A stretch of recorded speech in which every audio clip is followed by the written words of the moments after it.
Seeing a stranger everywhere can be terrifying. I've been stalked, and it's hard.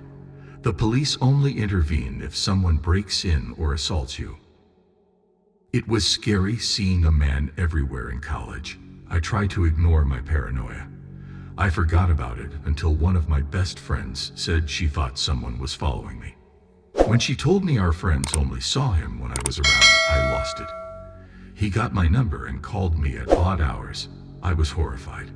He demanded my boyfriendship. After I rejected him, he called my father and family. I was afraid to tell my parents what was happening. He called for random people. He blackmailed me after that.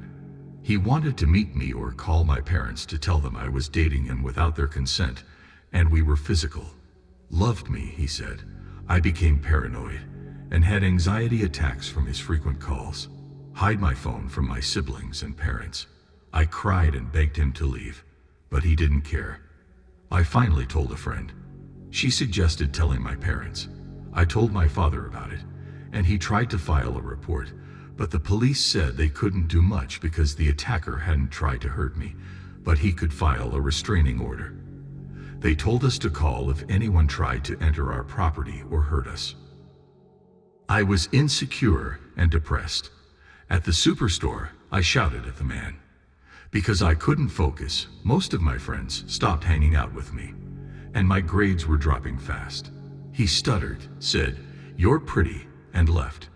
I never saw him again, but I still have nightmares and fear going out alone. You have no idea how helpless such a person is. I confessed my 3 major mistakes. Talking to stalkers can make them worse. Contacting your stalker unintentionally supports their goals. You provoke them and make them think you support them.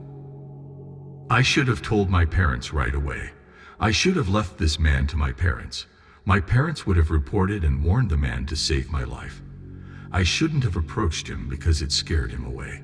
He could have stabbed, raped, or retaliated for my public insult. Nothing could stop him. Years later, I discovered my stalker was an ex-friend's friend. She wanted revenge for telling her parents about her drug addiction. I loved her and wanted her safe. One day, she confessed and apologized. She apologized, but I told her to leave. A mistake in such situations could be disastrous. Your stalker may be harmless or psychotic. Act before something serious happens. However, start taking serious safety measures. Here are 13 things your stalker doesn't want you to do. Do such things in your top of list. Number 1. Share a home or be shared by someone else.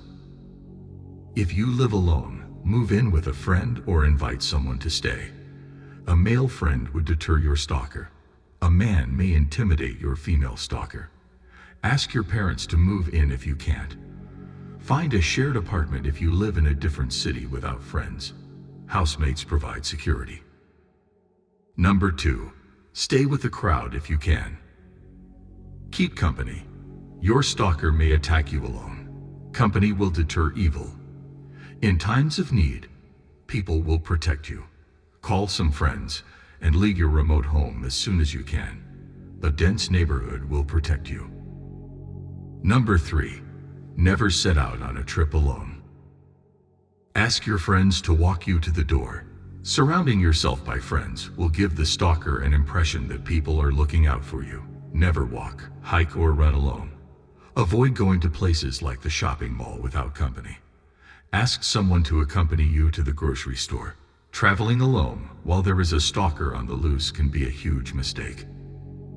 Number 4. Keep your GPS and phone charged and on you at all times. Keep your GPS on all the time and carry your cell phone with you. Try to travel in network-friendly areas. You never know when you might have to make a distress call. Avoid putting a password on your mobile phone. People tend to forget them when they are distraught. Install a tracking application on your cell phone. Keep a text message saved in your drafts in case of an emergency. Don't know about speed dial?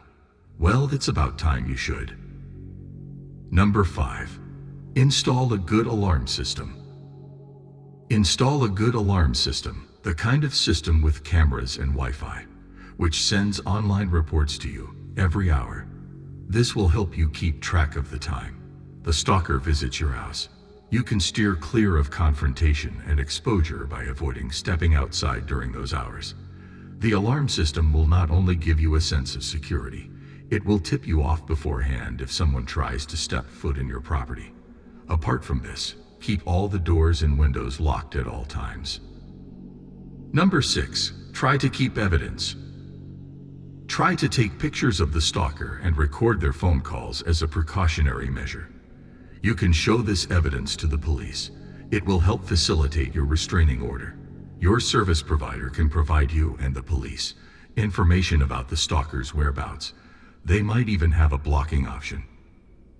Number 7. Use extreme caution when engaging in social media.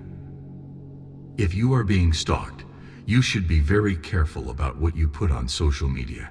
Even if you have privacy on, your ID could be hacked for all you know. The stalker might be getting information from one of your friends' accounts. Try not to check into places. Ask friends not to tag you in pictures. Make sure all your personal information is private. Number 8. You should let everyone you know what's going on. Don't hide such a scary thing from family and friends. They have the right to know. They will protect you if things go wrong, and trust me, things could go horribly wrong. They might even give you some really good advice or share things they have been through and how they emotionally coped with the situation. Get all the support you possibly can.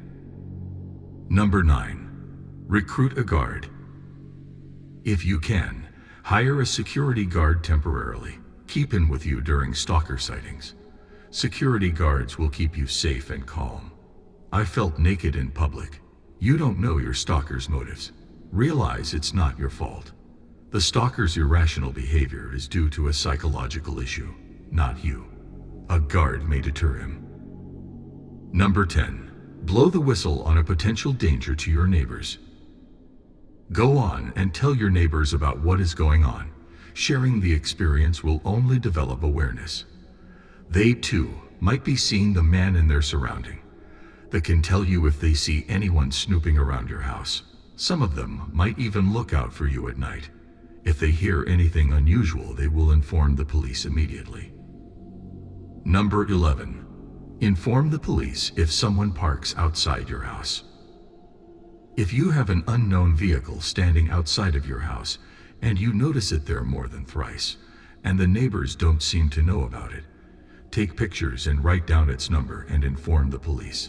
Anyone who chases you around in a vehicle has no good objective. He might have a history of domestic violence or battery. His name might be listed as a sex offender, or he might be out on probation. If your stalker has no previous record, don't let your guard down. Number 13. Use an officer to confront your stalker.